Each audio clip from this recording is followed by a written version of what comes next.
శ్రీగురుభ్యో నమ. హరి ఓం. శ్రీమహాగణాధిపతయే నమ. శ్రీమహాసరస్వత్యై నమ. శ్రీగురుభ్యో నమ. హరి ఓం. యకర్తా జగతాం భర్తా సంహర్తా మహసాం నిధి ప్రణమామి తమాదిత్యం బహిరంతస్తమోపహం. జ్యోతిష్యం చెప్పాలి అంటే జ్యోతిష్యం ఎవరి వల్ల జరుగుతుంది అనేది తెలియాలి. యకర్త, కర్త అనేవాడు ఎవడు? జగతాం భర్త, జగతిని మొత్తాన్ని భరించేవాడు భర్త, జగతిని మొత్తాన్ని పోషిస్తున్నాడు. యకర్త జగతాం భర్త. సంహర్త, అందరినీ సంరక్షించేవాడు సంహర్త. మహసాం నిధి, ప్రపంచం మొత్తానికి అవసరమైనవన్నీ కూడా ఇచ్చి దాచి మనం కనుక ఒక నెలకో సంవత్సరానికో బియ్యము, పప్పు, ఉప్పు, చింతపండు అన్నిట్లా చేకూర్చిపెట్టుకుంటామో ఈ ప్రపంచమందు ఉన్నటువంటి జీవరాశులు 84 లక్షల జీవరాశులు ఉన్నాయి. వీటన్నిటికీ తగిన ఆహారాన్ని ఇచ్చేటువంటి వాడు యకర్త జగతాం భర్త సంహర్త మహసాం నిధి, నిధి లాంటి వాడు. ప్రణమామి తమాదిత్యం, నమస్కారం చేస్తున్నా నేను ఈ జ్యోతిష్యం చెప్పటానికి నాకు ఆ వాక్కునివ్వమని ఆయన్ని ప్రార్థించి ఇప్పుడు 2025 సంవత్సరం మే నెల 9వ రాశి ధనస్సు రాశి. ఈ ధనస్సు రాశికి శని అర్ధాష్టమ శని, ప్రాణకంటకుడు. శని వల్ల చాలా ఇబ్బందులు ఉన్నాయి. వీళ్ళకి వ్యాపారం బాగా సాగుతుంది. గురువు బాగున్నాడు. విద్యావంతులకి విద్య బాగా వస్తుంది. ఉద్యోగం చేసేవాళ్ళకి ఉద్యోగం బాగా ఉంటుంది. ఉద్యోగం ప్రమోషన్లు వస్తాయి. విదేశాలకు వెళ్ళటానికి అవకాశం ఉంది. మీకు ఎప్పుడో మీ తల్లిదండ్రుల దగ్గర కానీ మీ దగ్గర కానీ అప్పుగా తీసుకొని డబ్బులు ఇవ్వక బాధ పెట్టేటువంటి వాళ్ళు ఉంటారు. వాళ్ళ దగ్గర రావు అనుకున్న నిరాశపడ్డ డబ్బులు నీకు వచ్చే టైం దగ్గరికి వచ్చింది. రావని ఆశలుకున్న డబ్బులు వస్తాయి. నీ భార్యాభర్త ఇద్దరు కూడా సుఖంగా ఉంటారు. వివాహం కాకపోతే వివాహం జరుగుతుంది. వివాహం అయిన తర్వాత అయినా సరే ఇప్పుడు ప్రత్యేకించి ఒక్క విషయం మాత్రం చెబుతున్నాను. యుక్త వయస్సు వచ్చిందా కానీ తల్లిదండ్రులు యుక్త వయస్సు వచ్చిన తర్వాత పెళ్ళి అయిన తర్వాత పెళ్ళాం అవసరం. ఈ పెళ్ళాన్ని జాగ్రత్తగా చూసుకోవాలి. ఏమాత్రం మాట భేదం వచ్చినా తల్లిదండ్రి కంటే ఎక్కువ వాళ్ళ అత్తమామలు, ఇటు తల్లిదండ్రులని అత్తమామల్ని ఇటు భార్యని జాగ్రత్తగా చూసుకోవాలి. మీరు కాదు, మీ తల్లిదండ్రులు, ఆమె తల్లిదండ్రులు బండికి చక్రాలు లాంటి వాళ్ళు. మీ భార్యాభర్తలు కలిసి ఉండాలి. మీ కాపరం సక్రమంగా ఉండాలి అంటే ఇటు నీ తల్లిదండ్రులు అటు నీ అత్తమామలు వాళ్ళు బాగుంటే, వాళ్ళ ప్రేమ నీ మీద ఉంటే నువ్వెంతైనా బాగుంటావు. అట్లా కాకుండా వాళ్ళ మీద ద్వేషం చూపించి వాళ్ళని ఇబ్బంది పెడితే నీ తల్లిదండ్రులు కానీ నీ అత్తమామలు కానీ ఇబ్బంది రావాలి అంటే మగవాడు భార్యను సరిగ్గా చూడకపోవటం, ఆడది భర్తతో సరిగ్గా ఉండకపోవటం వల్లే ఈ సమస్యలు వస్తాయి. ఈ సమస్యల నుంచి బయటపడాలంటే నీ అత్తమామలు, నీ తల్లిదండ్రులు, నీ బండికి 2 చక్రాల కింద లెక్క. బండి సక్రమంగా దొరలాలంటే చక్రాలు కావాలి. ఆ చక్రాలు సక్రమంగా ఉంటే వాళ్ళు బాగుంటే ఈ భార్యాభర్త, నీ పిల్లలు, మీరు సుఖంగా ఉంటారు.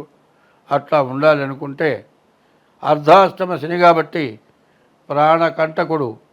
ఈ టైంలో ఏం జరుగుతుందో చెప్పలేము. జరగనాన్ని పనులు జరుగుతాయి. నిన్ననే ఒక ఆమె 3 పిల్లలకి విషం పెట్టి తను కూడా తాగటానికి విషం తీసుకుంది. చివరికి వచ్చేప్పటికి తను బతికింది, జైలు పాలైంది. రేపు ఉరిశిక్ష పడటానికి కూడా తప్పదు అనుకుంటున్నాను.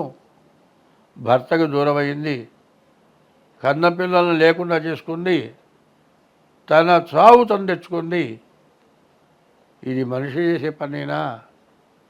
ఆఖరి జంతువులు, పక్షులు తను కన్న పిల్లలకి ఆహారం పెట్టి ఏ జీవరాశి కూడా తన పిల్లలకి ద్రోహం లేకుండా జాగ్రత్తగా ఉండేట్టుగా రెక్కలు వచ్చేంతవరకు పిల్లల్ని పెంచుకుంటున్నాయి. మానవ జన్మ ఎత్తి జ్ఞానం కలిగి భగవంతుడు జన్మతోటే జ్ఞానాన్ని ఇచ్చిన మనిషి గర్భవాసాన కష్టపడి 9 నెలలు మోసి కని పెంచి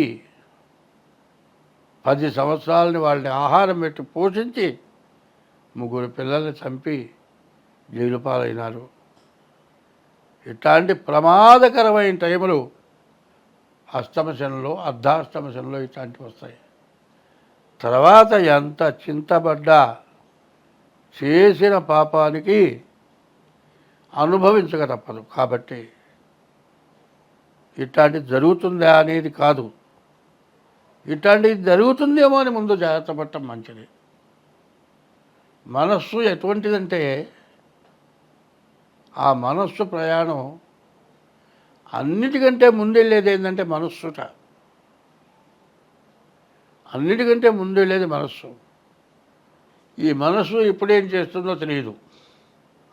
కొంతమంది ఆత్మహత్య సిద్ధపడతారు, ఒడ్డున పడతారు, బయటపడతారు.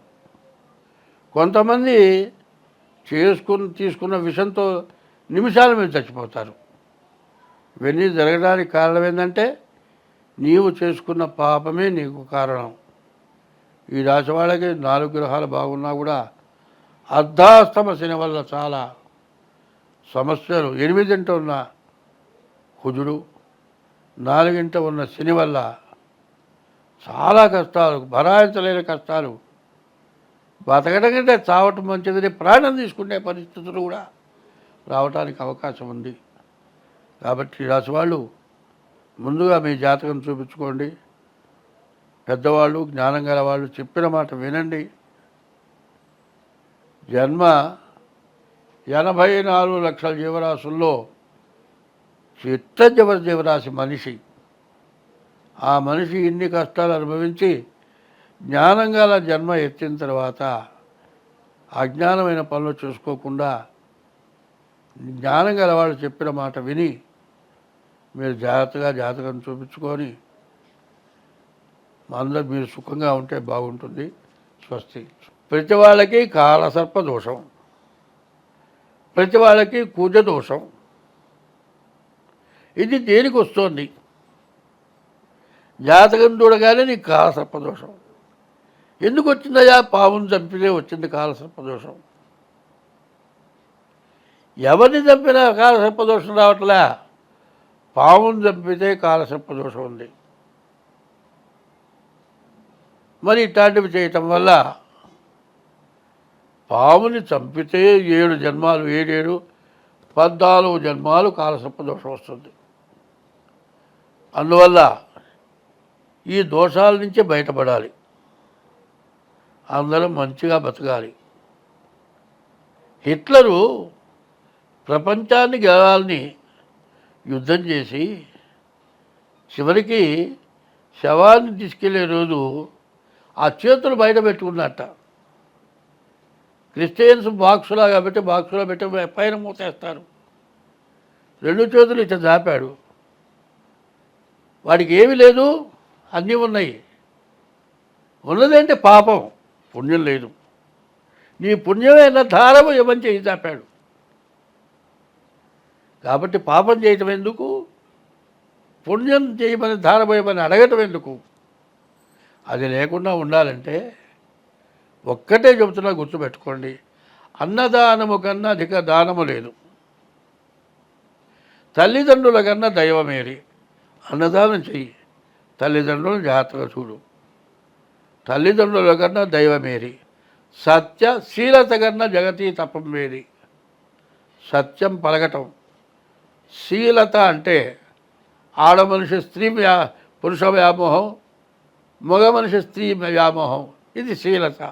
సత్యశీలత కన్నా జగతి తపం వేది. జగతిని తపస్సు ఇంకోట్లేదుట. దయ కంటే ఎక్కువ ధర్మమేది. ప్రతి జీవరాశి ఎందు దానికి కష్టం వచ్చినప్పుడు దయ చూపించడమే ధర్మం. దయ కంటే ఎక్కువ ధర్మమేది. సుజన సంగతి కన్నా చూడలాభం వేది. మంచిని చూడటం వల్ల వచ్చే లాభం ఇంకోటి లేదుట. సుజన సంగతి కన్నా చూడ లాభం ఏది, క్రోధం కన్నా శత్రుత్వం ఏది. క్రోధం పెట్టుకొని వాడిని ఏదో చెయ్యాలనుకొని చేయటం అంత నీచమైన పని ఇంకోట్లేదు. అంగనామణి కన్నా భిన్నవమణి ఏది, ఆడ మనిషిని మించిన మణి ఇంకొకటి లేదుట. అందువల్ల నీ భార్యను భార్యగా చూడు, చెల్లెలు చెల్లెలుగా చూడు, పర స్త్రీని తల్లిగానో చెల్లెలుగా చూడు. అంగనామణి కన్నా అభినవమణి ఏది, రుణము కంటేను నరునకు రోగం ఏది. అప్పుంటే ఆ రోగాన్ని మించిన రోగం లేదు. రుణము కంటేను నరునకు రోగం ఏది, ధరణి అపకీర్తి కంటేను నరకం ఏది. వీడు దుర్మార్గుడు అనేటువంటి పేరు కంటే నరకం ఇంకోట్లేదు. ధరణి అపకీర్తి కంటేను నరకం ఏది, సర్వదా కీర్తి కంటేను స్వర్గం ఏది. నీకు కీర్తి నువ్వు మంచి పని చేస్తే కనబడ అయ్యా నమస్కారం అంటాడు. దానంతా స్వర్గం ఇంకోట్లేదుట. ఇది ప్రవర్తన ప్రతివాడికి కావాలి. జ్యోతిష్యం కానీ దేవతా పూజలు కానీ వీటన్నిటికంటే తల్లి తండ్రి గురువు దైవం ఇవి సక్రమంగా ఉంటే భార్యకి భర్త దైవం, భర్తకి భార్య దైవం. ఈ రకమైన ప్రవర్తన ఎవరికైతే ఉంటుందో వాళ్ళకి ఎప్పుడు ఎటువంటి కష్టము రాదు, నష్టము రాదు. నాబోటి వాడు చెప్పాల్సిన పని లేదు. స్వస్తి.